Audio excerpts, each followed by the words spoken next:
Okay, so good evening, everyone. Good evening, ma'am.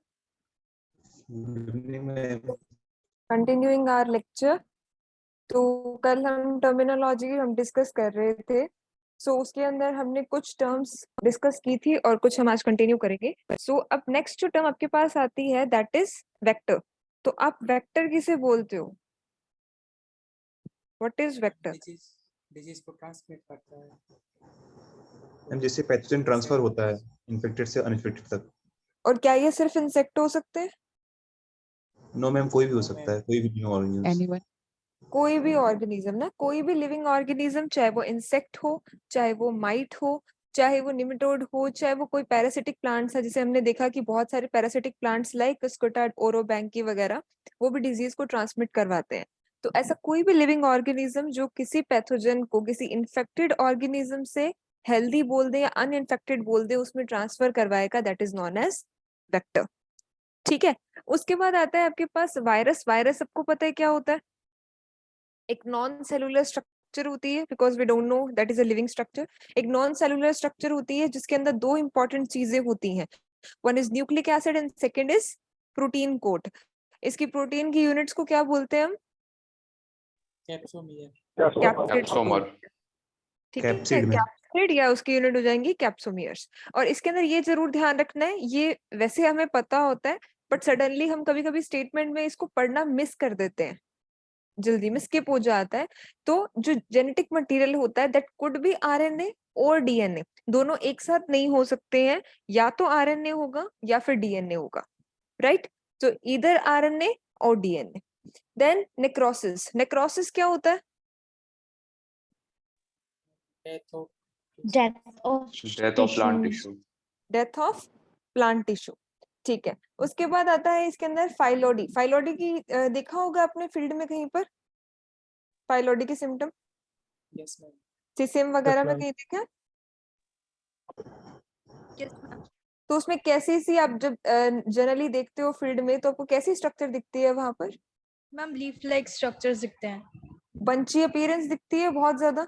Yes ma'am. Means बहुत ज्यादा इकट्ठी bunchy सी appearance से बुशी सा अपीयरेंस आ रही है आपको. तो उसमें होता है क्या है कि जो उसके फ्लोरल पार्ट्स होते हैं वो कन्वर्ट किस में हो जाते हैं? लीफी स्ट्रक्चर में कन्वर्ट हो जाते हैं and that is known as phyllody.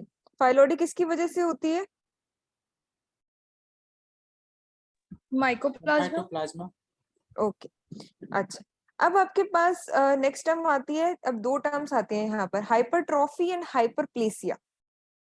दोनों के बीच में फर्क क्या होता है? इसमें इंक्रीज नंबर ऑफ साइज होता है हाइपरट्रोफी में, और प्लेसिया में नंबर इंक्रीज होता है. मैम एक में सेल का साइज इंक्रीज होता है और एक में सेल का नंबर इंक्रीज हो जाता है, ट्यूमर टाइप. राइट. तो अभी आपको यहाँ पर पिक्चर्स दिख रही हैं. पिक्चर्स के अंदर ये देखिए, यहाँ पर ये जो टिश्यू है इस टिश्यूज की डेथ हो चुकी है यहाँ पे, दैट इज नेक्रोसिस. ठीक है. फिर ये इस तरीके का सिम्टम देखा हुआ है आपने? Yes Yes, ma'am. ma'am. Okay. So इसके अंदर क्या होता है आपके पास कि जो फ्लोरल पार्ट है वो वेजिटेटिव पार्ट पे कन्वर्ट हो गया है and this is known as phyllody. और ये आपको हाइपरट्रॉफी दिख रही है. अब हाइपरट्रॉफी हाइपरप्लेसिया दोनों के अंदर ही जो के प्लांट सेल का जो ऑर्गन है, जो भी प्लांट का ऑर्गन है उसका साइज आपको इंक्रीज दिखेगा. डिफरेंस कहाँ पर आता है कि हाइपरट्रॉफी के अंदर ये जो ऑर्गन का साइज बढ़ा, ये किसकी वजह से बढ़ेगा? कि उसके हर एक सेल का साइज इंक्रीज हो गया है, जिसकी वजह से ओवरऑल जो साइज है वो इंक्रीज हो जाता है. जबकि हाइपरप्लेसिया के अंदर उस ऑर्गन का साइज क्यों बढ़ता है? क्योंकि नंबर ऑफ सेल्स इंक्रीज हो जाते हैं. तो प्लेसिया में नंबर्स इंक्रीज हो रहे हैं और ट्रॉफी के अंदर क्या हो रहा है? साइज इंक्रीज हो रहा है सेल का. राइट? Excuse me ma'am. हाँ जी. मैम मैम हाइपरट्रॉफी और हाइपरप्लेसिया का जो मतलब सिम्टम्स होंगे वो क्या सेम दिखने में होंगे? हाँ जी, ये सेम होते हैं. तो इसको जनरली ना हम ऐसे कुछ स्पेसिफिक नहीं करते कि सिर्फ हाइपरप्लेसिया ही है. तो जनरली जब देखा जाता है गोल्फ फॉर्मेशन में कुछ गोल्फ फॉर्मेशंस भी होते हैं, तो गोल्फ फॉर्मेशंस भी एक तरीके से हाइपरट्रॉफी या हाइपरप्लेसिया की वजह से ही होती है. सो मैम हम लोग समझेंगे कैसे कि वो ट्रॉफी है या प्लेसिया है? ये बहुत डिटेल स्टडी है, आप जस्ट देखकर नहीं बता सकते हो. हम मॉर्फोलॉजिकल देखकर डिफरेंशिएट नहीं कर सकते हैं. इसके अंदर फिर आपको बहुत उसके इंटरनल मॉलिक्यूलर स्ट्रक्चर पर जाना पड़ता है, तो वो इतना अभी हमारा नहीं रहता है. क्योंकि जनरली हम जब मॉर्फोलॉजिकल आइडेंटिफाई करते हैं तो वो हम सिर्फ ये बोल देते हैं कि इधर हाइपरट्रॉफी और हाइपरप्लेसिया की वजह से जो ऑर्गन का साइज है वो इंक्रीज हो गया है। तो हम स्पेसिफिकली सिर्फ देखकर जज नहीं कर सकते हो कि इसमें हाइपरट्रॉफी हुई है या प्लेसिया हुई है। मैम एक में साइज इंक्रीज होता है और एक में सेल्स का नंबर इंक्रीज होता है। हाँ जी, तो चाहे हर एक सेल का साइज बड़ा होगा तो भी एट द एंड आपको पूरा ऑर्गन का साइज बड़ा दिखेगा। अगर उसमें सेल्स के नंबर बढ़ जाएंगे इस तरीके से तो भी ओवरऑल आपको ऑर्गन का साइज इंक्रीज दिखेगा। तो याद करने के लिए कैसे कर सकते हो कि जो आप घर पर ट्रॉफी लेकर आए हो वो ट्रॉफी का साइज जो है वो ज्यादा है, तो यानी कि हाइपरट्रॉफी में क्या होगा कि हर एक सेल का साइज इंक्रीज हो जाएगा। ठीक है, ओके मैम।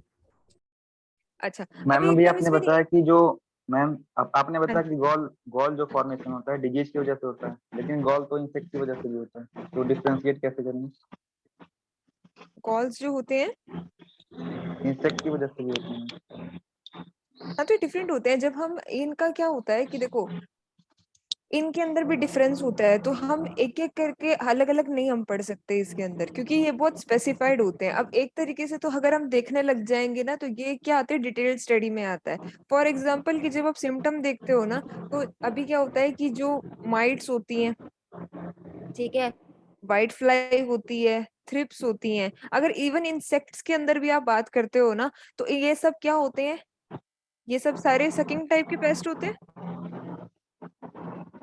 Yes ma'am. लेकिन Yes, ma'am. स्टिल इन दोनों का फीड करने का तरीका सेम होता है। ये दोनों ही लीफ के लोअर सरफेस पे जाके फीड करते हैं, लेकिन फिर भी सिम्टम्स जो आते हैं वो डिफरेंट आते हैं। किसी के अंदर अपवर्ड कर्लिंग कर देते हैं, किसी के अंदर लोअर्ड कर्लिंग कर देते हैं। तो ये क्या होता है कि जब हम आगे स्पेसिफिकली इनके अंदर पढ़ते हैं ना, डिटेल स्टडी आगे मास्टर्स वगैरह में आप करोगे, तब आपको बेसिकली पता लगेगा कि अच्छा इनके फीडिंग बिहेवियर में भी आगे बहुत स्पेसिफिक चीजें होती है जिसकी वजह से आपको सेम फीडिंग का तरीके होने के बाद भी इनके सिम्टम्स क्यों वेरी करते हैं। तो ये अभी हमारे इतना ज्यादा डिटेल के अंदर आपको अभी नहीं पढ़ना है, ये चीज नहीं पूछी जाएगी आपसे, ये आगे फर्दर आती है। अभी सिर्फ हमें एक जनरल चीजें पता होनी चाहिए, एक ग्रेजुएशन लेवल पे आपको एक बेसिक क्लियर होना चाहिए, आपको टर्म्स क्लियर होनी चाहिए कि वो होती क्या है। अब वो पर्टिकुलर इंसेक्ट या पर्टिकुलर फंजाई या उसकी वजह से क्यों हो रही है वो थोड़ा हम बाद में देखते होते हैं। तो अभी अगर आप उसमें कंफ्यूज हो जाओगे तो आपका मतलब लिटरली सब कुछ हो जाएगा इस तरीके से कंफ्यूज। स्टिल अगर आपको मतलब कुछ स्पेसिफिक चीजें पढ़नी है। वॉइस क्यों नहीं आ रही?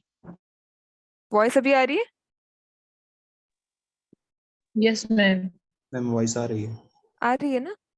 तो अगर फिर भी आपको कुछ एक्स्ट्रा अगर चीज कुछ पूछनी है तो आप क्लास के बाद में या ग्रुप में आप मैसेज कर सकते हैं, या आप मतलब पर्सनली मैसेज करके छोड़ दीजिए कि ठीक है ये चीज है, क्योंकि हम ऐसे हर एक चीज को लेकर चलेंगे ना तो वो चीज हम सिलेबस में कंप्लीशन नहीं हो पाएगा हमारा, क्योंकि ये अभी है नहीं आपके।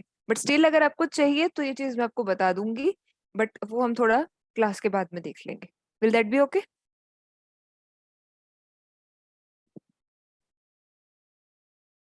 फाइन, कंटिन्यू करें? Yes ma'am. Yes ma'am. Okay so next आपके पास आती है, अच्छा अभी दो टर्म आती हैं आपके पास, एक होती है इटियोलेशन, एक होती है क्लोरोसिस। इटियोलेशन और क्लोरोसिस दोनों के अंदर ही लीव्स येलो हो जाती हैं, लेकिन डिफरेंस क्या होता है इनमें? एक में हम क्लोरोफिल का डेथ हो जाता है और एक में प्रोलॉन्ग डार्क कलर, मतलब डार्क होने के कारण होता है लॉस ऑफ ग्रीन। किस में होता इटियोलेशन। है? अच्छा इटियोलेशन इटियोलेशन में क्या नहीं मिलता है उसे? डार्क सनलाइट लाइट नहीं मिलता है सनलाइट इसके लाइट कारण। डेफिशिएंसी से हो डेफिशिएंसी जाता की है। वजह से होती है, राइट। तो इसके अंदर क्या होती है कि जब प्लांट को इनसफिशिएंट लाइट मिलती है, उसको प्रॉपर लाइट नहीं दी जाती है, तब उसकी वजह से जो येलोइंग आती है that is known as etiolation. ठीक है, और जो क्लोरोसिस क्या होती है, क्लोरोसिस भी डेफिशिएंसी डिजीज होती है जिसके अंदर उन्हें उनके पास प्रॉपर क्लोरोफिल नहीं होती, क्लोरोफिल की डेफिशिएंसी हो जाती है। ठीक है, ये हो गया। अब अगला टर्म आपके पास आती है एप्रिसोरियम। एप्रिसोरियम टर्म क्या होती है? एप्रिसोरियम होती है ये कुछ, हम जब आगे प्रिंसिपल्स वगैरह या जब आप माइकोलॉजी पढ़ोगे तो वो उसके अंदर कुछ स्ट्रक्चर्स देखते हैं कि जब फंजाई को एंटर करना होता है प्लांट की बॉडी के अंदर तब वो कुछ मॉडिफिकेशंस करता है, जैसे होस्टोरिया बनाता है, वो एप्रिसोरियम बनाता है। ठीक है, तो ये होता है कि जैसे इसकी हाइफी होती है तो उसकी हाइफी की टिप जगह क्या हो जाती है, इस तरीके से स्वॉलन हो जाती है। ठीक है, स्वॉलन हो जाती है। ये किस लिए बनाता है वो? ये बनाता है, ये मॉडिफिकेशन क्यों करता है कि उसके अंदर एंटर करने के लिए, पेनिट्रेट करने के लिए और वहां पर जाके अटैच होने के लिए, अटैच करने के लिए एंड देन पेनिट्रेट करने के लिए। तो appressorium is the kind of modification of the hyphae, जिसके अंदर उसकी हाइफे की या जर्म ट्यूब की जो टिप है वो स्वॉलन हो जाती है। क्यों हो जाती है? जिसकी वजह से वो जाकर स्वॉलन होगी, एरिया काफी ज्यादा हो गया, तो वो क्या करेगी, जाके वहां पर अटैच हो जाएगी एंड देन आगे जाके वो पेनिट्रेट करेगी बॉडी में। देन होती है आपके पास डिजीज साइकिल। डिजीज साइकिल क्या होती है? डिजीज आप जैसे कोई भी आप पढ़ते हो, जब हम कोई भी डिजीज पढ़ते हैं तब हम उसके अंदर डिजीज साइकिल पढ़ते हैं हर एक डिजीज में। तो डिजीज साइकिल होती क्या है कि आप उसमें पूरी चेन ऑफ इवेंट पढ़ते हो कि किस तरीके से सबसे पहले वो पैथोजन सरवाइव कहाँ पर करता है, मान लो कि सॉइल के अंदर किया किस फॉर्म में, फिर उसके बाद फिर वो जाकर किस तरीके से वहां पर मतलब इन्वेड करेगा, मतलब इन्फेक्शन करेगा किस तरीके से होस्ट के अंदर, ठीक है, फिर वहां जाके किस तरीके से मूव करेगा, फिर उसका सेकेंडरी स्प्रेड कैसे होगा। इस तरीके से हम जो वो पूरी चेन ऑफ इवेंट्स को पढ़ते हैं, हम पैथोजेनेसिस की प्रोसेस को कंप्लीट करने वाले सारे इवेंट्स को पढ़ते हैं, दैट इज डिजीज साइकिल। अच्छा, अब होता है एंटागोनिज्म। एंटागोनिज्म का मतलब क्या होता है? हम कई जगह ये वर्ड आता है कि we will use antagonist to control the pathogen. तो एंटागोनिस्ट क्या होते हैं?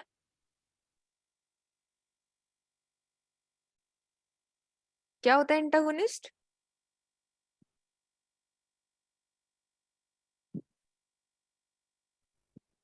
Voice- ऐसे ऐसे ऑर्गेनिज्म जो कि उसके अगेंस्ट में काम करते हैं, दूसरे माइक्रो ऑर्गेनिज्म कुछ ऐसे केमिकल्स रिलीज करते हैं जैसे पार्थेनियम, एमेंसिलिज्म शो करते हैं। ओके तो यानी कि बेसिकली इसमें क्या होता है कि एक स्पीशीज दूसरी मतलब एक ऑर्गेनिज्म माइक्रो ऑर्गेनिज्म दूसरे माइक्रो ऑर्गेनिज्म की ग्रोथ को प्रमोट नहीं करेगा या उसकी ग्रोथ को रोकेगा, चाहे किल करे चाहे उसकी ग्रोथ को वहीं रोक दे। ठीक है। अच्छा, अब इन्होंने पूछा है कि मतलब पैथोजेनेसिस और डिजीज साइकिल में क्या फर्क होता है। तो इतना सा फर्क है कि पैथोजेनेसिस आपने वो पूरी प्रोसेस बोली है कि वो पैथोजन डिजीज कैसे कर रहा है, उसके करने की पूरी प्रोसेस को आप पैथोजेनेसिस बोलते हो। डिजीज साइकिल क्या होती है? डिजीज साइकिल होती है कि उसकी पूरी आप लाइफ साइकिल बता रहे हो, उसके अंदर कि उसके सारी स्टेजेस आप बताओगे, वो रिप्रोड्यूस कैसे कर रहा है, मतलब कैसे रेस्टिंग स्टेज में, वो कौन सी स्टेज में रहता है, उसका डिस्पर्सल कैसे होता है, तो उसके अंदर पूरी लाइफ साइकिल आ जाती है उसकी, that is disease cycle. Pathogenesis में आप क्या पढ़ते हो कि वो डिजीज कैसे हो रही है, जैसे कि आप पढ़ोगे पैथोजेनेसिस में कि ठीक है वो पैथोजन आया, वो जाके अटैच किया, फिर उसने जाके पेनिट्रेट किया, रेप्लिकेट किया, आगे जाके स्प्रेड हुआ, होस्ट को किया और अपने सिम्टम्स दिखाए। यही होता है आपके पैथोजेनेसिस में, ये हम आगे भी पढ़ेंगे। यही होती है पैथोजेनेसिस। Yes ma'am. हाँ ना, तो मोर और लेस बात वही की है। जैसे इन्होंने डिजीज साइकिल में क्या डेफिनेशन दी है कि चेन ऑफ इवेंट्स, जैसे कि ट्रांसमिशन कैसा है, अटैक कैसे किया, इन्वेजन कैसे किया, डेवलपमेंट कैसे की, रिप्रोडक्शन कैसे की, उसी प्रोसेस को कंप्लीट करने में जो जो इवेंट उसने किए, दैट इज डिजीज साइकिल। ठीक है। नेक्स्ट आपके पास आ जाता है इसके अंदर मैम जो एंटागोनिज्म है वो केवल माइक्रो ऑर्गेनिज्म के कंटेक्स्ट में लिखा जाएगा और बाकी जो अदर लिविंग थिंग्स के अंदर में नहीं है। नहीं, ऐसा कुछ भी नहीं है, ऐसा कुछ भी नहीं है। इसमें सिर्फ एक जनरल टर्मिनोलॉजी है, हम सिर्फ उसके से रिस्पेक्ट में बाइंड उसको बाउंड नहीं कर रहे हैं कि सिर्फ वही यूज होगा। एंटागोनिज्म का मतलब यही होता है कि कोई भी एक स्पीशीज जब दूसरी स्पीशीज को मतलब नहीं प्रमोट कर रही है उसकी ग्रोथ को, दैट इज एंटागोनिज्म। अब हम पैथोलॉजी की बात कर रहे हैं, then will talk about micro organism. Ma'am pathogenesis में हम लोग पैथोजन और पैथोजन की लाइफ साइकिल के बारे में पढ़ते हैं, जबकि डिजीज में हम होस्ट और पैथोजन दोनों के बारे में पढ़ते हैं, ऐसा? हाँ, बात वही है ना कि उसमें पैथोजेनेसिस में आप सिर्फ क्या पढ़ते हो कि उस पैथोजन ने डिजीज कैसे करी है, ठीक है, उसका प्रोसेस बताओगे कि वो जाके जुड़ा, वहां पर पेनिट्रेट किया उसने, और एट लास्ट उसने सिम्टम कहाँ तक प्रोड्यूस करे, ये पैथोजेनेसिस होती है। ठीक है। और इसका पैथोजेनेसिस का मतलब क्या होता है कि पैथोजन किस तरीके से डिजीज को कर रहा है। ठीक है। तो इसलिए और डिजीज साइकिल में आप क्या पढ़ते हो कि उस पैथोजन ने अपने पहले इन्फेक्शन से लेकर और दूसरे बाकी होस्ट के अंदर अपना इन्फेक्शन फैलाने तक उसने कैसे अपनी लाइफ साइकिल को पूरा किया है, उसका सारा इंक्यूबेशन पीरियड, उसका इन्फेक्शन पीरियड आप देखोगे, वो सब चीजें आप इसमें देखते हो। तो ओके उसमें मैम। उसका स्प्रेड वगैरह भी इंक्लूड हो जाएगा। ओके ठीक है, मैम। Yes ma'am. ये देखो ये आपको एप्रिसोरियम दिख रहा है, ये उसका हाइफे है, ये जर्म ट्यूब ऐसे बनाई उसने, एप्रिसोरियम यहाँ पे ऐसे इससे अटैच हुआ, देन आगे ये ऐसे इन्फेक्शन पैक बनाता है। ये हम जब माइकोलॉजी पढ़ोगे आप, तब उसके अंदर ये सारी स्ट्रक्चर्स आप डिटेल में देखोगे। इस तरीके से इन्फेक्शन पैक बनाता है अंदर पेनिट्रेट करने के लिए। ठीक है, उसके बाद आता है आपके पास एंटीबायोसिस। एंटीबायोसिस के अंदर क्या होता है? एंटीबायोसिस का मतलब क्या होता है? एंटी मींस, मैम हाँ जी, एप्रिसोरियम फ्रूटिंग बॉडी है क्या? No it's not a fruiting body. Okay ma'am. Antibiosis होता है इनिबिशन या destruction of one organism by the metabolic products. इसके अंदर वो होता है कि एंटीबायोसिस क्या होता है, ये एक तरीके का डिफेंस सिस्टम होता है प्लांट का, कि प्लांट क्या करता है कि कुछ सेकेंडरी मेटाबोलाइट्स, अब जैसे कॉटन के अंदर आप पढ़ते हो ना, कॉटन में गोसिपोल होता है, होता है। Yes ma'am. तो कुछ प्लांट्स जो यस है वो कुछ सेकेंडरी मेटाबोलाइट्स करता है। देखो दो तरीके के मेटाबोलाइट्स होते हैं, प्राइमरी एंड सेकेंडरी। प्राइमरी का काम होता है जितनी भी उसकी नॉर्मल फंक्शनिंग के लिए उसको जरूरी होता है। जो सेकेंडरी मेटाबोलाइट्स वो रिलीज करते हैं, उनका सिर्फ एक ही पर्पस होता है डिफेंस करने का, कि अगर कोई भी अटैक उनके ऊपर होता है तो उस पैथोजन या उस इंसेक्ट के अगेंस्ट वो किस तरीके से खुद को डिफेंड कर रहे हैं। ठीक है, तो एंटीबायोसिस क्या होता है कि जिसके अंदर वो एक ऑर्गेनिज्म की ग्रोथ को रोक रहे हैं या उसे डिस्ट्रक्ट कर रहे हैं। किसके थ्रू कर रहे हैं? वो कुछ प्रोडक्ट रिलीज कर रहे हैं अपनी बॉडी से, जिसकी वजह से क्या हो जाएगा, तभी इन्होंने बोला ना एंटीबायोसिस, यानी कि उस पर्टिकुलर लिविंग एजेंट जो भी उनके ऊपर अटैक कर रहा है उसके एंटी ये प्रोडक्ट्स रिलीज करते हैं, तो वो उनकी लाइफ उसमें साइकिल मैम, को खराब करता है। हाँ जी, मैम ये भी तो एंटागोनिज्म जैसा ही है। एंटागोनिज्म के अंदर सिर्फ ये होता है कि एंटागोनिज्म एक प्रोसेस है जिसके अंदर मतलब उन्होंने एंटागोनिज्म एक क्या कह सकते हो आप, एक ब्रॉड टर्म है कि ठीक है वो उसकी ग्रोथ को रोक रहा है। एंटीबायोसिस, एंटीजेनोसिस ये रेजिस्टेंस के टर्म्स होती हैं। ये प्लांट अपनी प्लांट के रिस्पेक्ट के अंदर है, उसके अंदर आपने प्लांट के रिस्पेक्ट में नहीं बोलते हो जनरली। जनरली इसमें एंटीबायोसिस हम जनरली रेजिस्टेंस की फॉर्म में देखते हैं। तो ये इसके अंदर एक ऑर्गेनिज्म दूसरे ऑर्गेनिज्म के लिए कुछ मेटाबॉलिक प्रोडक्ट रिलीज करता है, उसकी वजह से उसकी डेथ हो जाती है।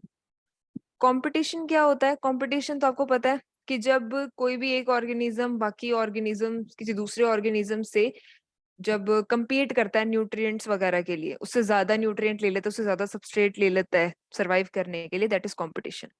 हाइपर पैरासिटिज्म क्या होता है? हाइपर पैरासिटिज्म होता है जब कोई एक पैरासाइट किसी दूसरे पैरासाइट, मान लो ये होस्ट है, ठीक है, होस्ट के ऊपर कोई पैरासाइट आ रहा था, तो ये तो आप पैरासिटिज्म बोलोगे कि ठीक है ये माइक्रो ऑर्गेनिज्म है या केस होस्ट के ऊपर पैरासाइट की फॉर्म में रह रहा है। लेकिन कुछ दूसरा और माइक्रो ऑर्गेनिज्म हुआ जो इसके ऊपर रहता है एज अ पैरासाइट, तो इसको बोलते हैं हाइपर पैरासिटिज्म।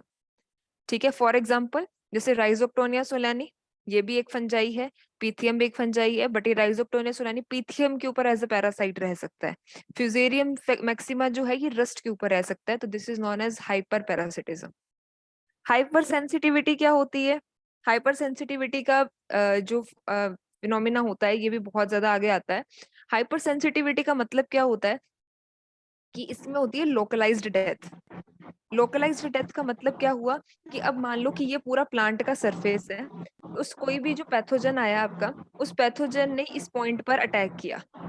ठीक है, स्पेसिफिकली हम यूज करते हैं किसके लिए? पैरासाइट्स के लिए, क्योंकि पैरासाइट को आगे मूवमेंट करने के लिए सिर्फ लिविंग टिश्यू चाहिए। डेड पे कर सकता है वो सरवाइव? इसके लिए मैं हाँ जी, बोलिए बोलिए। आपकी वॉइस नहीं आ रही है मुझे।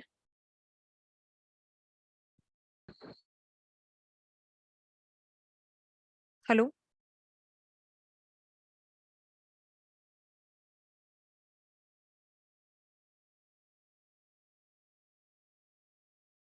वॉइस ऑडिबल है मेरी?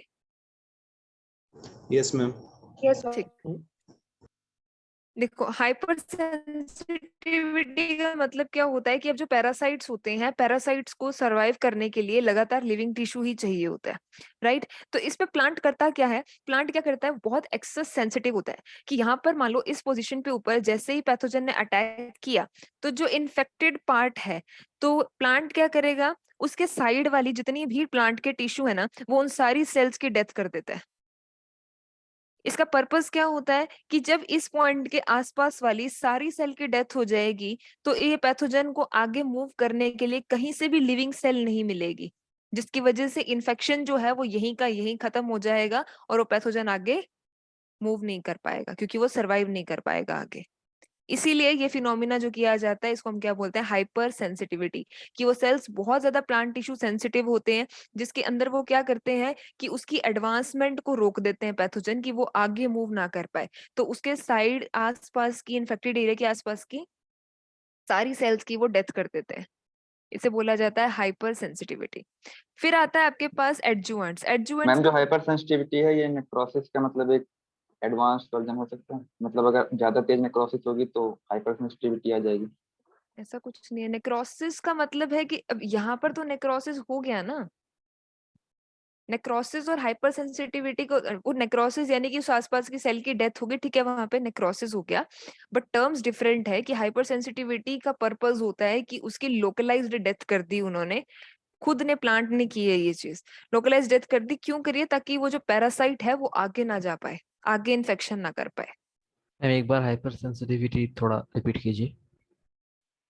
ओके, तो ये प्लांट की ये लीफ है, ठीक है, पैथोजन ने इस पार्ट पे अटैक किया, तो पैथोजन जिस पार्ट पे अटैक करता है, तो प्लांट क्या करता है, इतना सेंसिटिव होता है कि वो उसके आसपास की सारी सेल्स की डेथ कर देगा।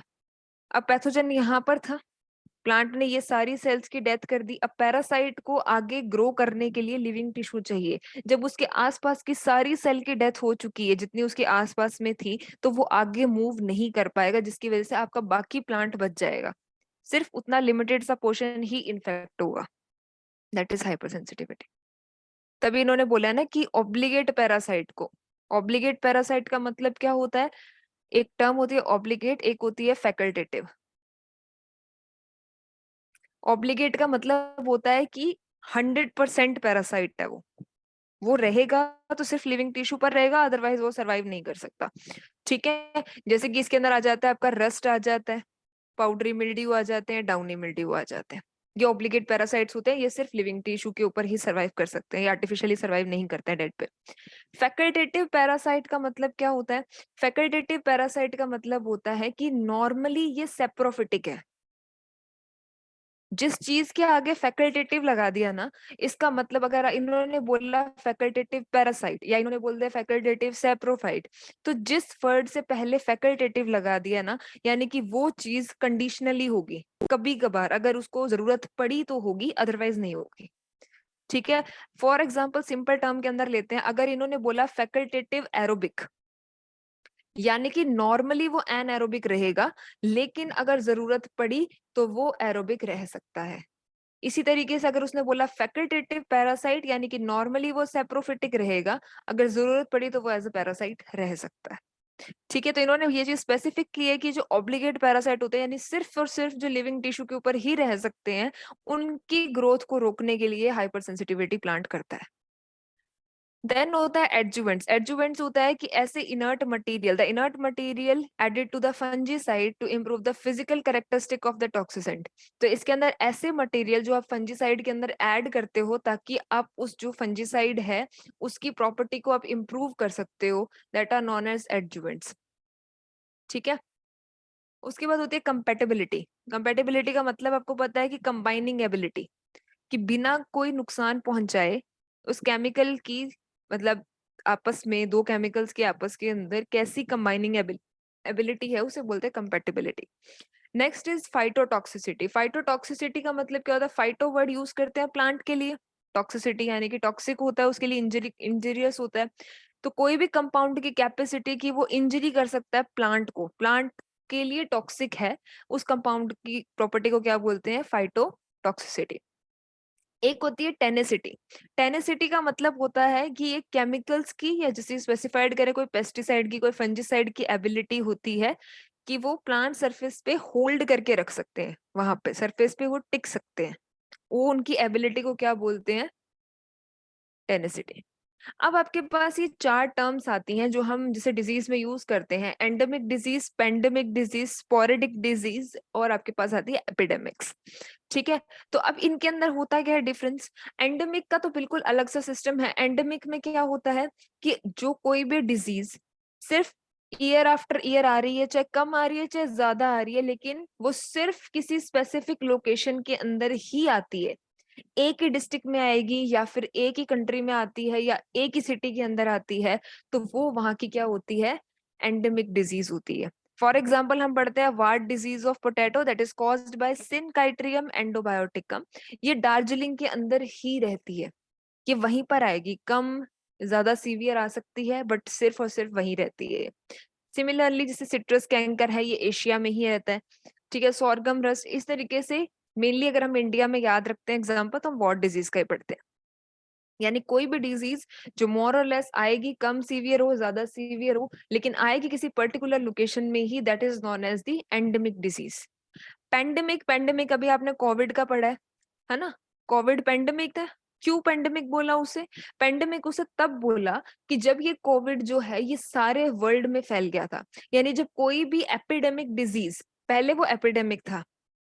एपिडेमिक का मतलब क्या होता है? जब कोई भी डिजीज बहुत वास्ट लॉस करके जाती है, बहुत ज्यादा अमाउंट ऑफ पॉपुलेशन है जो बहुत ज्यादा एरिया को कवर कर लेती है बहुत कम टाइम में, तब उसे बोलते हैं कि एपिडेमिक डिजीज आ गई है। लेकिन जब ये डिजीज जो है ये पूरे वर्ल्ड में फैलने लग जाती है, कॉन्टिनेंट्स में फैल जाती है, तब आप इसको बोलते हो कि ये पेंडेमिक डिजीज है। जैसे जब ब्लैक स्टेम आई थी, ब्लैक स्टेम रस्ट आई थी वीट की इंडिया में, तो ये पेंडेमिक डिजीज का था, ये पूरे वर्ल्ड में फैला था बाद में जाके। ठीक है, स्पोरेडिक डिजीज होती है, स्पोरेडिक में कुछ फिक्स नहीं होता, ये कभी भी आ सकती है, कम भी आ सकती है, आने को ये 2 साल बाद आ जाएगी, आने को ये 5 साल तक नहीं आएगी। तो ये बहुत इरेगुलर इंटरवल्स में होती है और लिमिटेड इरेगुलर लोकेशंस पर होती है, कोई लोकेशन इसकी फिक्स नहीं है, that is known as the sporadic disease. जैसे कि फ्यूजेरियम विल्ट ऑफ कॉटन, ठीक है, फ्यूजेरियम विल्ट है जो कॉटन के अंदर, ये एक स्पोरेडिक डिजीज है। एपिडेमिक्स के अंदर मैंने आपसे बात करी है अभी, ये लेट ब्लाइट, रेड रोट, ये सारे जो जनरली हम पढ़ते हैं ये एपिडेमिक्स थे जो हमने स्टार्टिंग में पढ़ी थी। यहाँ तक सबको क्लियर है? Yes, yes ma'am. Ma'am. Okay, ma'am now epidemic और पैंडेमिक के बीच में मतलब मेन डिफरेंस क्या है? वो एरिया। एरिया मतलब पेंडेमिक तो उसको तब बोलेंगे जब वो कॉन्टिनेंट्स में फैलने लग जाएगी। एपिडेमिक है कि शॉर्ट टाइम में अब इंडिया में बहुत ज्यादा वो फैल गई है या किसी 1-2 कंट्रीज में ऐसे फैल गई है वो, ठीक है, कोई इशू नहीं है, तो फिर वो मतलब कम टाइम में उसने बहुत ज्यादा लॉस कर दी है, बहुत जल्दी जल्दी फैल गई है। लेकिन जब वही disease through out the world level continents में फैलने लग जाती है, then it is known as pandemic. ये एपिडेमिक ही जब ज्यादा बढ़ जाती है, सारे वर्ल्ड में फैलते हैं, तब उसको पेंडेमिक बोलते हैं। Okay ma'am. इसलिए कोविड जब तक चाइना या फिर इंडिया तक आया थोड़ा थोड़ा बढ़ा है ये, तब तक ये ठीक है, स्टार्टिंग में एपिडेमिक था, इसने काफी लॉस करने लग गया, पर जब ये कोविड सारी कंट्रीज में थ्रू आउट द वर्ल्ड फैलने लग गया, तब इसको पेंडेमिक बोल दिया। Okay, next way having the history. तो हिस्ट्री के अंदर हम इसके अंदर मेन पढ़ेंगे, तो हिस्ट्री आपको पता होनी बहुत जरूरी है। तो हिस्ट्री को आप जितना ज्यादा रिवाइज करोगे उतनी ज्यादा आपको याद रहेगी। तो इसको रैंडमली आप जब भी आप फ्री हो तो इसको जितनी बार रिवाइज करो, क्योंकि इसमें समझाने वाला कुछ भी नहीं होता है हिस्ट्री में। तो हिस्ट्री को आप जितनी बारी रीड करोगे, रिवाइज करोगे, ये उतनी ज्यादा आपके माइंड में रहेगी। ठीक है, तो हिस्ट्री मैम के अंदर सब, हाँ जी, प्लांट पैथोलॉजी वाला क्वेश्चन में मैम ये हिस्ट्री पार्ट कितना इंपॉर्टेंट है क्वेश्चन पॉइंट ऑफ व्यू से? देखो हिस्ट्री के डायरेक्टली इनडायरेक्टली आप ऐसे मान के चलो कि वेरी करते हैं, 2-4 क्वेश्चन, 2-3 क्वेश्चन तो आप मान के चलो इसके। तो हिस्ट्री इज इम्पोर्टेंट, आप हिस्ट्री स्किप नहीं कर सकते क्योंकि वो वेरी करता है, क्योंकि लास्ट 1-2-3 ईयर्स के अंदर पैटर्न हर बार कुछ ना कुछ चेंज होकर आता है। तो वी कांट प्रिडिक्ट एग्जैक्टली कि क्या चीज आएगी, बट इतना है कि हिस्ट्री आप स्किप नहीं कर सकते हो। बट ये इतनी डिफिकल्ट नहीं है। देखो अभी हम इतना इनिशियली पढ़ लोगे अब इसको आप 2 से 4 बारी भी अच्छे से रिवाइज करोगे, रैंडमली कभी भी, मतलब ठीक है कुछ कुछ चीजें रैंडमली डिस्कशन करते रहो कि ठीक है ये कब हुई थी, इसको किसने किया था, या कुछ हम क्लास में भी टर्म्स, इसके अंदर बहुत सारे टर्म्स आएंगे, अब कोई टॉपिक पे आप बात करोगे तब वो हिस्ट्री का पोर्शन दोबारा रिवाइज होगा।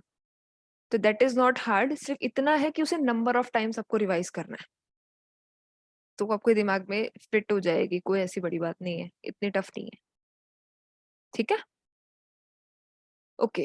So will talk about history portion. History में सबसे पहले आता है कि 4th सेंचुरी के अंदर सबसे पहले जो रोमन्स थे, रोमन्स वहां पे बहुत बड़ा रस्ट का इशू आया था, बहुत ज्यादा एपिडेमिक वहां पर आने लग गया था, बहुत हंगर होने लगी थी, सीरियल क्रॉप्स बहुत अफेक्ट होने लग गई थी। तो उन्होंने उस टाइम क्या माना जाता था कि ठीक है कि गॉड को प्रे करेंगे, तो उन्होंने अपना एक गॉड क्रिएट किया था जिनका नाम था रोबिगस। ठीक है, रोबिगस, उनसे वो प्रे करते थे या सेक्रीफाइस करते थे कि हाँ इस हमें प्रोटेक्ट करो इस चीज से। ठीक है, तो आपको बस ये गॉड का नाम याद रखना है कि रस्ट एपिडेमिक आया था, रोबिगस उनके गॉड का नाम है। ठीक है, और उसके एक हॉलीडे वो बना लेते हैं एक दिन, उसको बोलते हैं रॉबिगेलिया, मेन रॉबिगस याद रखना है आपको। ठीक है, सेकंड जो भी इंपॉर्टेंट हमारे पास आता है यहाँ पे, दैट इज वृक्ष आयुर्वेदा, कि ये वृक्ष आयुर्वेदा पहली बुक थी, किसने लिखी थी? सुरपला ने लिखी थी। ये फर्स्ट इंडियन मतलब बुक थी जिसके अंदर कुछ प्लांट डिजीज के बारे में बात करी थी। सो वृक्ष आयुर्वेदा ये सुरपला ने लिखी थी 11th सेंचुरी के अंदर, और इनके अंदर उन्होंने क्या किया था कि ब्रॉडली था कि डिजीज दो तरीके की होती है, इंटरनल होती है, एक्सटर्नल बोल दिया इन्होंने। इंटरनल उसे बोल दिया अगर वो कोई फिजियोलॉजिकल डिसऑर्डर की वजह से हो रही है, तो उन्होंने बोल दिया कि वो इंटरनल डिजीज है, और अगर वो किसी एजेंट की वजह से हो रही है बाहर से, that it is known as external disease. तो उन्होंने बस ब्रॉडली दो चीजें बता दी। उसके बाद सबसे पहले प्लांट डिजीज के बारे में बताने के लिए जो आए थे, दैट वाज थियोफ्रिस्टस। थियोफ्रिस्टस को हम क्या बोलते हैं? Father of botany. Theophrastus is known as father of botany. ये पहले पर्सन थे जिन्होंने प्लांट डिजीज के बारे में स्टडी किया था या उसके बारे में लिखा था। इनकी बुक का नाम क्या है? हिस्टोरिया प्लांटेरम, जिसको बोलते हैं the enquiry into plants. Okay, अगर इसकी सेकंड बुक नहीं याद होती है कोई इशू नहीं है, इसकी मेन बुक जो याद रखनी है इनकी आपको, दैट इज हिस्टोरिया प्लांटेरम, या जिसका मतलब होता है द इंक्वायरी इनटू प्लांट्स। ये थियोफ्रिस्टस की बुक है। नेक्स्ट इंपॉर्टेंट साइंटिस्ट जो आपके पास आते हैं, that is P.A. Micheli, Pier Antonio Micheli. Pier Antonio Micheli, अब जैसे मान लो कि एक आधी बार जैसे पूछा भी गया है, अब ये जो कुछ 2-3 इंपॉर्टेंट साइंटिस्ट है ना, जैसे मिचेली हो गया, एंटन डी बेरी हो गए, तो इनके क्या होता है, इनके बारे में आपको थोड़ी सी 2-4 पॉइंट्स पता होने चाहिए। कैसे पूछ ले, अगर मान लो आपको इनकी 4 स्टेटमेंट्स दे दी, तो any statement could be wrong. For example, अब इसके अंदर स्टेटमेंट अगर मैंने दे दी कि he was a German botanist, तो ठीक है आपको ये पता है कि इनको फादर ऑफ माइकोलॉजी बोलते हैं, इन्होंने स्पोर सबसे पहले देखे, ठीक है, but he was an Italian botanist.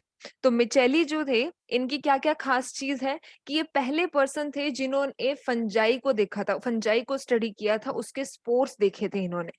ठीक है, ये इटली के बॉटनिस्ट थे। इनको हम फाउंडर या फादर ऑफ माइकोलॉजी बोलते हैं। ठीक है, इन्होंने सबसे पहले फंगल स्पोर्स वगैरह देखे थे, और 1729 के अंदर इनकी बुक का नाम है नोवा प्लेंटेरम जेनेरा। तो मिचेली के बारे में क्या क्या चीजें याद रखनी है? पहले पर्सन थे जिन्होंने फंजाई की स्टडी की थी या फंजाई के स्पोर्स देखे थे। He was an Italian botanist, इनको हम फादर ऑफ माइकोलॉजी बोलते हैं, और इन्होंने 1729 में अपनी बुक पब्लिश की थी, that is Nova Plantarum Genera. Okay, Carl von Linnaeus को सभी जानते हैं। Who was Linnaeus? Ma'am, he gave binomial nomenclature. उन्होंने Father सारे of जितने भी आप taxonomy. पढ़ते हो, he was father of binomial nomenclature। इनकी बुक का नाम है स्पीशीज प्लेंटेरम, 1753। देन आपके पास आते हैं टिलेट, एक है टिलेट, एक है प्रोवोस्ट। इन दोनों का एक चीज लिंक है कि इन दोनों ने जो डिजीज की स्टडी करी थी, that is common, that is known as bunt of wheat और स्टिंकिंग स्मट ऑफ व्हीट। तो टिलेट को हम बोलते हैं great grandfather of phytopathology. Tillet एक फ्रेंच साइंटिस्ट है, इन्हें हम बोलते हैं ग्रेट ग्रैंडफादर ऑफ फाइटोपैथोलॉजी।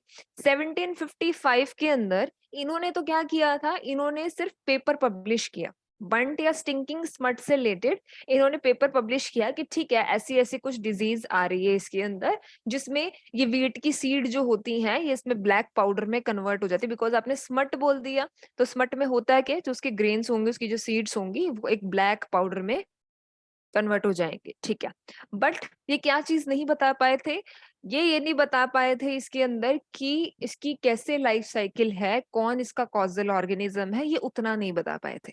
तो टिलेट ने क्या किया था, एक पेपर पब्लिश किया था 1755 में ऑन बंट या स्टिंकिंग स्मट ऑफ व्हीट। ठीक है, इन्होंने उसका केमिकल ट्रीटमेंट देखा कि आप सॉल्ट या लाइम से आप उसकी सीड को ट्रीट करो। फिर जो है प्रिवोस्ट भी सेम फ्रेंच साइंटिस्ट ही है।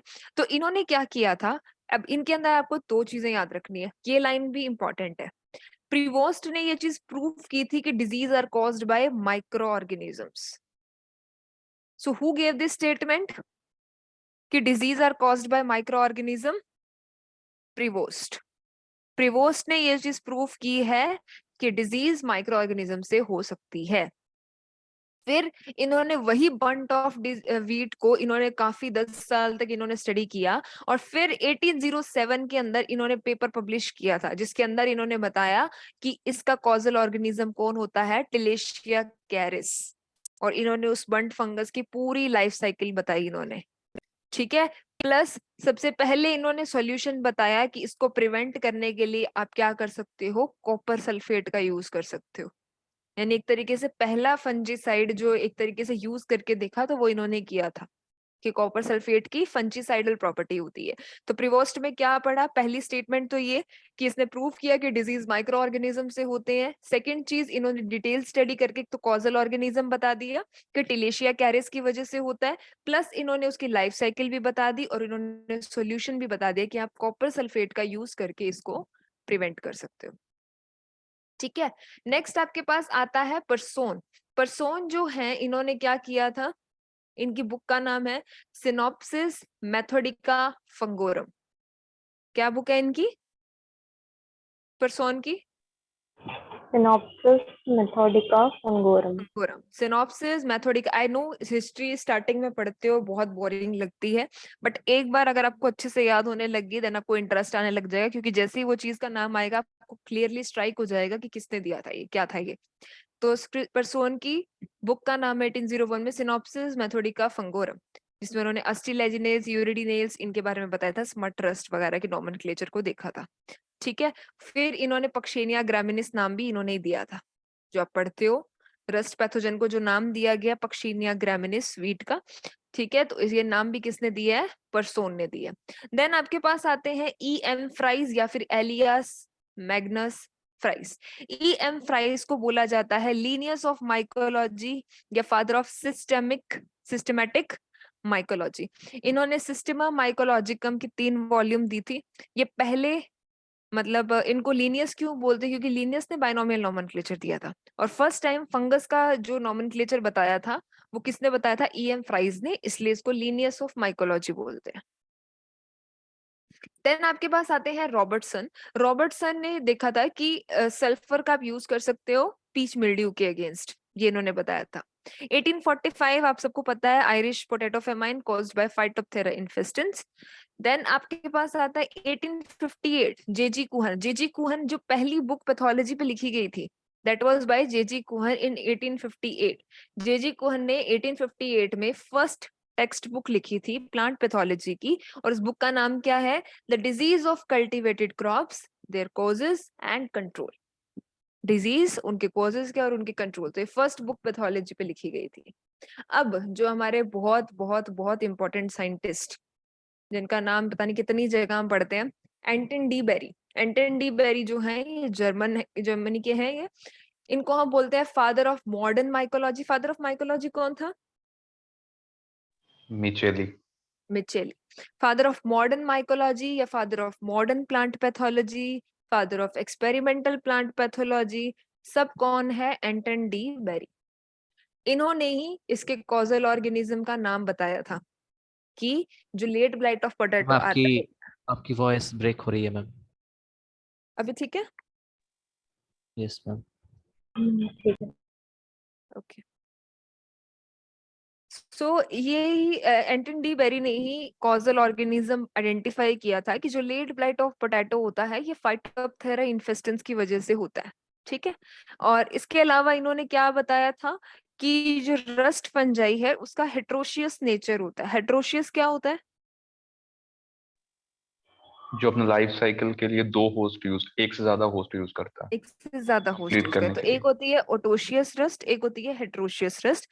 क्योंकि हम पढ़ते हैं कि जो वीट की रस्ट होती है उसमें उसको एक तो वीट चाहिए प्लस एक उसको अल्टरनेट होस्ट चाहिए, जैसे ब्लैक स्टेम उसको बारबेरी चाहिए।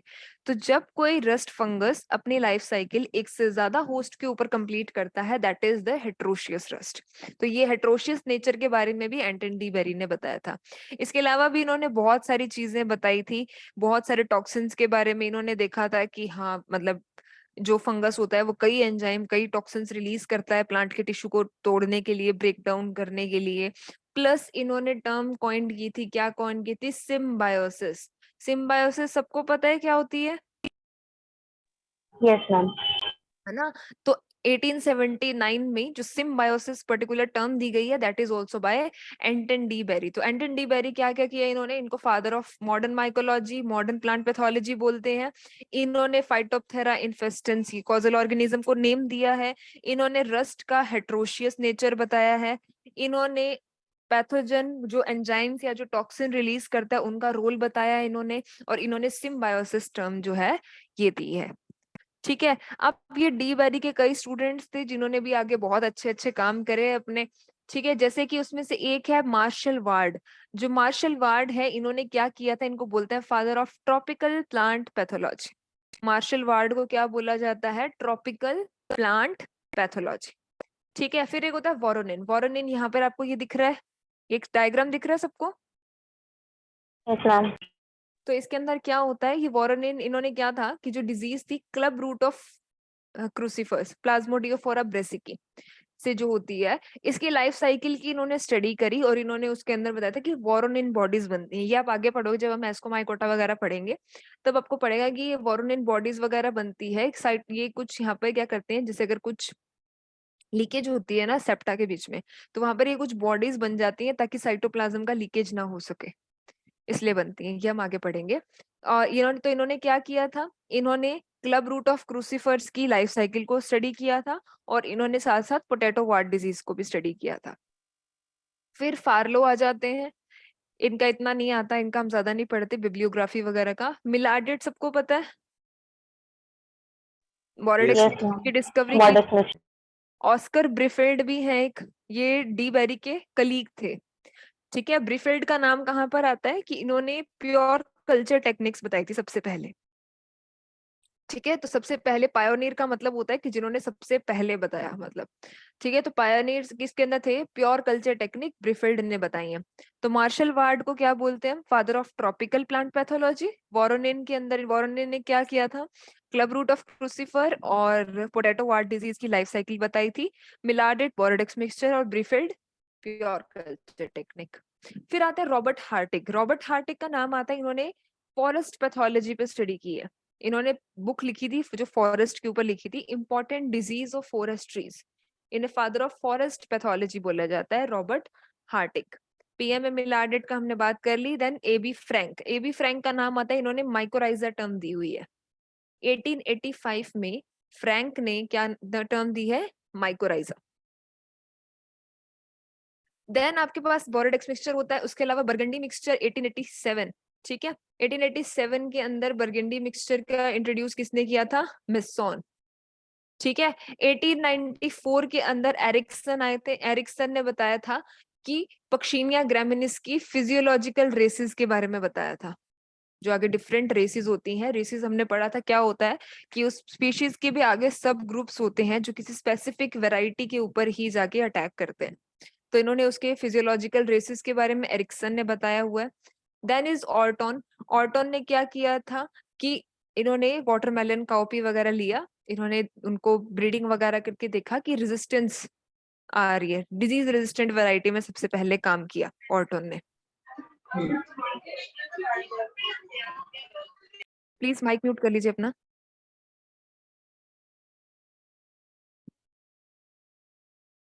ओके देन आपके पास आते हैं ब्लैक्सली। ब्लैक्सली ने क्या बताया था? ब्लैक्सली ने बताया था हेट्रोथैलिज्म के बारे में। राइजोपस के अंदर इनको हेट्रोथैलिज्म का फिनोमेना मिला था, ये भी हम पढ़ेंगे। देन आपके पास आते हैं 1904 के अंदर ही, सेम ईयर के अंदर ही बिफिन सबसे पहले इन्होंने बताया था कि पैथोजन के लिए रेजिस्टेंस होती है और ये इनहेरिट हो सकती है रेजिस्टेंस। ठीक है। उसके बाद आता है हेट्रोकैरियोसिस। ठीक है। बर्गेफ। स्टॉकमैन का पूछा जाता है तो स्टॉकमैन ने स्टेम रस्ट की डिफरेंट फिजियोलॉजिकल फॉर्म्स बताई हुई हैं। ठीक है। Then EJ Butler. अगर इंडिया में अगर हम बात करते हैं तो father of plant pathology in India या father of Indian mycology, India respect में बात करते हैं तो दोनों ही कौन है? एडविन जॉन बटलर या ईजे बटलर। ठीक है। तो ये क्या थे कि पहले इन्होंने IRI के अंदर 20 साल तक काम किया है। ये इंपीरियल माइकोलॉजिकल इंस्टीट्यूट के फाउंडर और डायरेक्टर थे।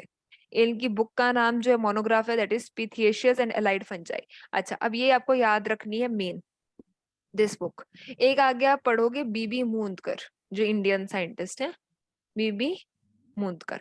इन दोनों की बुक में बहुत कंफ्यूजन होती है। बटलर की बुक का नाम है fungi and disease in plants और बीबी मूंदकर की बुक का नाम है फंजाई एंड प्लांट डिजीज। तो इसको याद कैसे रखना है? जहां पर भी पहले प्लांट आएगा, डिजीज से पहले क्या आएगा? पहले प्लांट आएगा, तो आपको आंख मूंद कर आंसर लिख देना है। ठीक है। जहां पर प्लांट पहले आएगा दैट इज मूंद कर, आंख मूंद कर लिखना है, और उसके अपोजिट जो होगा दैट इज ईजे बटलर। ठीक है। फिर अलेक्जेंडर फ्लेमिंग सबको पता है, Yes, ma'am. Penicillin. पेनिसिलिन। ठीक है। हैंसन एंड स्मिथ ने सबसे पहले बताया था कि हेट्रोकैरियोसिस के थ्रू, देखो हेट्रोकैरियोसिस क्या होता है? न्यूक्लियस, और हेट्रो का मतलब होता है डिफरेंट। तो डिफरेंट न्यूक्लियस के कॉम्बिनेशन के थ्रू जो फिजियोलॉजिकल रेसेस का ओरिजिन होता है, ये इन्होंने बताया था। ठीक है। उसके बाद टिस्डेल एंड विलियम्स, जो आगे हम डिफरेंट फंजीसाइड की कैटेगरीज पढ़ते हैं, तो जो डाइथायोकार्बोमेट्स होते हैं, डाइथायोकार्बोमेट फंजीसाइड की डिस्कवरी किसने की थी? टिस्डेल एंड विलियम्स इन 1934। ठीक है। एचएच फ्लोर का सबको पता है, Gene for और greenhouse. Gene hypothesis. Flax rust के अंदर इन्होंने, लिंसीड रस्ट के अंदर इन्होंने आइडेंटिफाई की थी। 43 के अंदर बंगाल फेमाइन आई थी, हेलमिंथोस्पोरियम ओराइज़, जिससे 2 मिलियन पीपल्स की डेथ हो गई थी। ठीक है। हॉर्सफॉल ने भी बताई थी, और हॉर्सफॉल ने मेनली था, इनकी बुक का नाम था ये मैकेनिज्म ऑफ फंजीसाइडल एक्शन, इनका मैकेनिज्म बताया था इन्होंने। ठीक है। उसके बाद आती है इनके अंदर गॉमैन ने क्या था? इन्होंने बताई थी कि जो फ्यूजेरियम की वजह से जो विल्ट होती है ना, उसकी क्या फिजियोलॉजी रहती है। ठीक है। बोरलॉग ने मल्टीलाइन वैरायटीज डेवलप की थी। ठीक है। ये बहुत इंपॉर्टेंट है। 1952 पोंटे कार्वो एंड रोपर, ये हम आगे भी पढ़ेंगे जब इसकी डिटेल टॉपिक आएगा आपके पास की पैरासेक्सुअलिज्म का। पोंटे कार्वो एंड रोपर 1952 के अंदर इन्होंने क्या डेमोन्स्ट्रेट किया था कि पैरासेक्सुअलिज्म होता है फंजाई के अंदर। ठीक है। हॉर्सफॉल की बुक है प्रिंसिपल ऑफ फंजीसाइडल एक्शन। फिर रस्ट के अंदर वेरिएबिलिटी किसने बताई थी? स्टैकमैन ने बताई थी। इतना सफिशिएंट है इसमें। वॉन्डर प्लैंक ने बहुत सारी चीजें दी थी। वॉन्डर प्लैंक 1963, एपिडेमोलॉजी में जो मेन साइंटिस्ट हम याद करते हैं दैट इज वॉन्डर प्लैंक। 1963 में इन्होंने एक तो बताया था कि 2 तरीके की रेजिस्टेंस बताई इन्होंने, वर्टिकल रेजिस्टेंस होती है, हॉरिजॉन्टल रेजिस्टेंस होती है। फादर ऑफ एपिडेमोलॉजी भी हम वॉन्डर प्लैंक को बोलते हैं।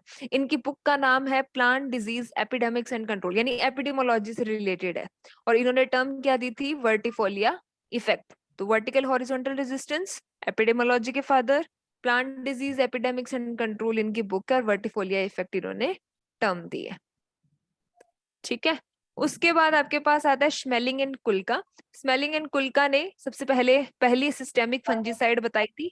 पहली सिस्टेमिक फंजीसाइड कौन सी है आपकी? कार्बोक्सिन। कार्बोक्सिन का दूसरा नाम क्या होता है? विटावेक्स, जिसको आप स्मट के लिए यूज करते हो। ठीक है। तो पहली सिस्टेमिक फंजीसाइड का इन्होंने डिस्कवरी की थी। देन आपके पास, ये आप स्किप कर सकते हो, तो माइकोलॉजी हो गई है। आई थिंक सफिशिएंट है आज के लिए, ज्यादा हो जाए। मैम हेलो हाँ हाँ जी, हाँ जी। मैम, ये हिस्ट्री का सारी मतलब डेट्स एंड इयर्स याद रखने हैं? नहीं सारे नहीं, जो मेन साइंटिस्ट हैं अगर हमने बात की, बाकी सबके आपको डेट्स ईयर मतलब चाहे याद ना रहे, बट आपको मैकेनिज्म पता होना चाहिए कि कौन सा मैकेनिज्म किसने दिया था। ईयर सबके याद नहीं रहेंगे, ईयर सिर्फ इंपॉर्टेंट जो मेजर मेजर साइंटिस्ट हैं जिन्होंने कई सारा मेजर काम किया है, जैसे ईजे बटलर, एंटन डी बेरी, ठीक है। स्टार्टिंग में हमने जो टिलेट प्रिवोस्ट पढ़े थे, ठीक है। जो मेजर हैं, जो छोटे छोटे हैं, इनके अंदर इनका मैकेनिज्म बस याद कर लो कि ठीक है, हेटेरोकैरियोसिस किसने दिया है, थैलिज्म किसने बताया है, उनके ईयर्स कोई ज्यादा कंपलसरी नहीं है। याद हो तो वेल एंड गुड, नहीं हो तो कोई इशू नहीं है।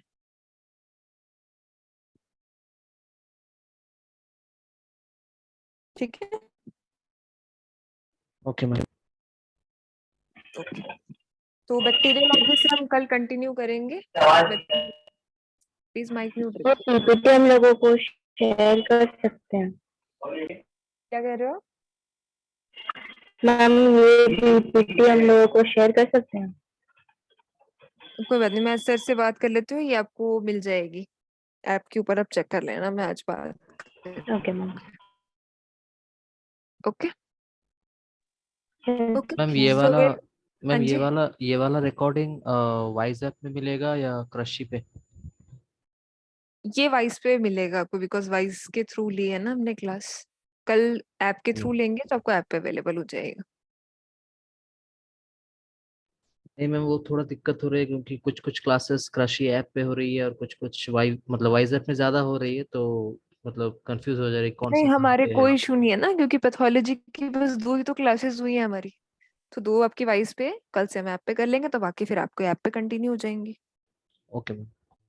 ठीक है, okay. So good night ma'am all of you, thank you so much. हाँ जी, मैम एक डाउट था मैम कि ये जो बायोड्रॉप है, बायोड्रॉप को मैम ऑब्लिगेट पैरासाइट बोल सकते हैं? मैंने कल बताए थे ये चीज आपको कि जो पैरासाइट्स होते हैं या जो बायोट्रॉफ होते हैं, इनके अंदर आप डिफरेंस कैसे कर सकते हो कि इनको आप कल्चरिंग में डिफरेंस होता है मेन, और कुछ डिफरेंस नहीं है।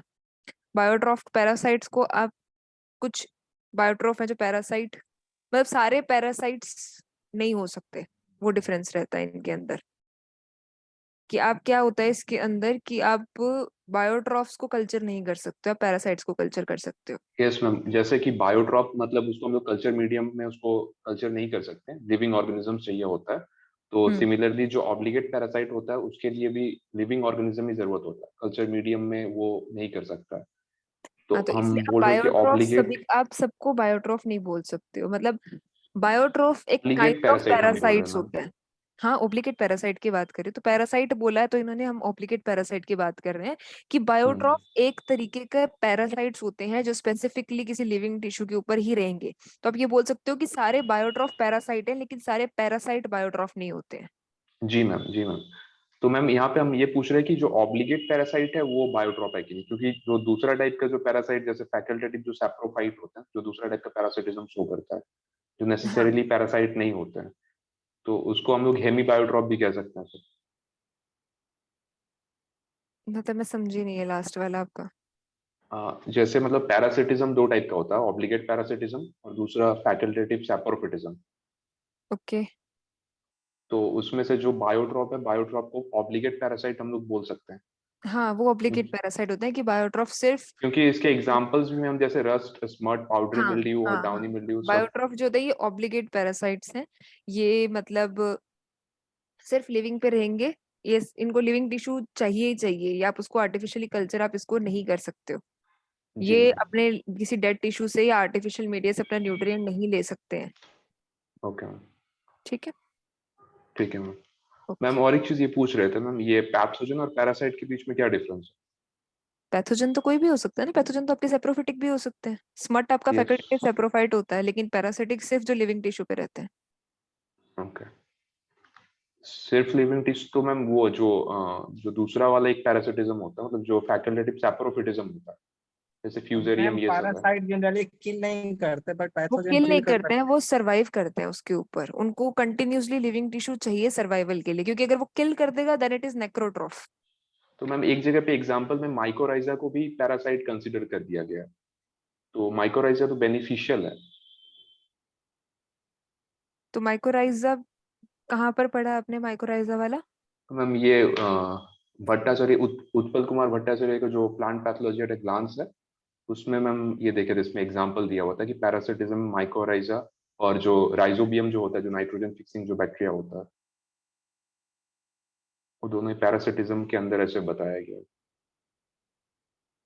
कुड बी, मैं एक बार बे को आप स्क्रीनशॉट भेज देना, मैं एक बार वेरीफाई कर लूंगी। Okay ma'am. बस पैरासाइट के अंदर भी होता है कि वो न्यूट्रिएंट लेता है, तो मे बी उसलिए बोल सकते हैं इसको, बिकॉज वो वहां से अपना जो फंजाई है वो न्यूट्रिएंट लेता रहता है अपना, ठीक है, रूट्स के अंदर अपना शेल्टर वगैरह लेता रहता है, तो इसलिए बोला है कि वो उसके ऊपर सरवाइव कंटिन्यूसली कर रहा है। उसको अपने सर्वाइवल के लिए वो प्लांट की रूट्स चाहिए होती हैं, वो प्लांट की रूट्स को अफेक्ट नहीं करता है, न्यूट्रिएंट्स लेगा, वो किल नहीं कर रहा है प्लांट की रूट्स को। ओके इसलिए मैम, माइकोराइजल फंजाई को हम कुछ केसेस में पैरासाइट्स बोल देते हैं। ठीक है मैम। ओके ओके, तो will and the class. Thank you so much, good night. Ma'am हाँ जी, मैम एंटागोनिस्ट के बारे में एक बार वापस बता दीजिए। देखो एंटागोनिज्म का मतलब क्या होता है। एंटागोनिस्ट होता है जब कोई भी एक स्पीशीज दूसरी स्पीशीज के सर्वाइवल को रोकती है, उसे एंटागोनिज्म बोलते हैं। जब वो दूसरे ऑर्गेनिज्म के सर्वाइवल को प्रमोट नहीं करेगी, उसको रोकेगी, इनहिबिट कर देगी उसको, यानी कि कोई भी दो ऑर्गेनिजम्स के बीच का है, आपको स्पेसिफिक नहीं कर रहे हो। जैसे अब हम पैथोलॉजी में बात करते हैं तो आप पैथोजन की बात कर लोगे कि दो ऑर्गेनिज्म के अंदर ऐसा इंटरेक्शन होता है जिसके अंदर एक ऑर्गेनिज्म दूसरे की ग्रोथ को, उसकी डेवलपमेंट को रोकता है। अब वो कोई भी बैक्टीरिया हो सकता है, कोई फंजाई हो सकता है, कोई दूसरा हो सकता है, चाहे वो प्लांट या एनिमल भी हो सकता है। अगर वो दूसरे ऑर्गेनिज्म की ग्रोथ को रोक रहा है तो फिर वो एंटागोनिस्ट है उसका। मैम प्लांट्स में तो एलिलोपैथी नहीं बोलते क्या उसको? क्या नहीं बोलते? एलिलोपैथी दूसरे की ग्रोथ को इनहिबिट करता है कोई केमिकल सेक्रेट करके। देखो टर्म्स बहुत सारी ऐसी होती हैं, तो आप इसको वो चीज नहीं कर सकते ना, इसके अंदर मैकेनिज्म है एंटागोनिज्म एक। एलिलोपैथिक इफेक्ट के अंदर ये चीज नहीं बोलोगे ना आप। ठीक है। देखो एक आप ना इतना ज्यादा लोड मत लो, पहली चीज तो कि हर एक टर्म को इतना ज्यादा बाउंड करके देखोगे ना तो वो चीजें एट लास्ट, अभी तो अपने स्टार्ट की है, अभी तो बहुत सारी चीजें पढ़नी है हमें। एलिलोपैथी के अंदर ये होता है कि इसमें आपने सिर्फ इतना बोला, हमने अभी जो टर्म पढ़ी है एंटागोनिज्म, उसमें आपने बोला कि एक ऑर्गेनिज्म दूसरे ऑर्गेनिज्म की ग्रोथ को नहीं होने दे रहा है। एलिलोपैथी के अंदर होता है थोड़ा सा, आप उसको और स्पेसिफाइड कर देते हो कि इसके अंदर वो कुछ बायोकेमिकल्स, ये बायोलॉजिकल फिनोमेना होता है एलिलोपैथी, कि वो बायोलॉजिकल वे के अंदर कुछ ऐसे लिविंग केमिकल्स वो बनाता है जो दूसरे ऑर्गेनिज्म की जर्मिनेशन को या ग्रोथ को रोकते हैं। लेकिन ये दोनों हो सकते हैं। एलिलोपैथी हम पढ़ते हैं, अगर आपने एलिलोपैथी पढ़ा हो तो एलिलोपैथी हम दोनों पढ़ते हैं। एलिलोपैथी पॉजिटिव भी होती है, पढ़ी है यस तो यस मैम। फिर आप उसको कैसे रिलेट कर सकते हो एंटागोनिज्म के साथ। इसलिए टर्म्स को जैसे पढ़ रहे हो ना, उसको उस टर्म में देखो, उसको जितना ज्यादा मिक्स करने को तो आप फिर कितना भी मिक्स कर दो, फिर ये चीजें आपको उतनी ज्यादा कंफ्यूजिंग लगेंगी फिर। इसीलिए एक बार पहले पूरा कंसेप्ट समझ लिया करो, क्योंकि हम जब बीच बीच में उसको हर एक पॉइंट पे रोकते हैं तो हमें उसकी प्रॉपर चीज कभी समझ में नहीं आती। ठीक है, क्योंकि एलिलोकेमिकल्स, एलिलोपैथी पॉजिटिव नेगेटिव दोनों हो सकती है, वो बढ़ा भी सकता है घटा भी सकता है। ठीक है, that is a separate term. Okay ma'am. Okay okay, so we'll end the class. Thank you so much, good night.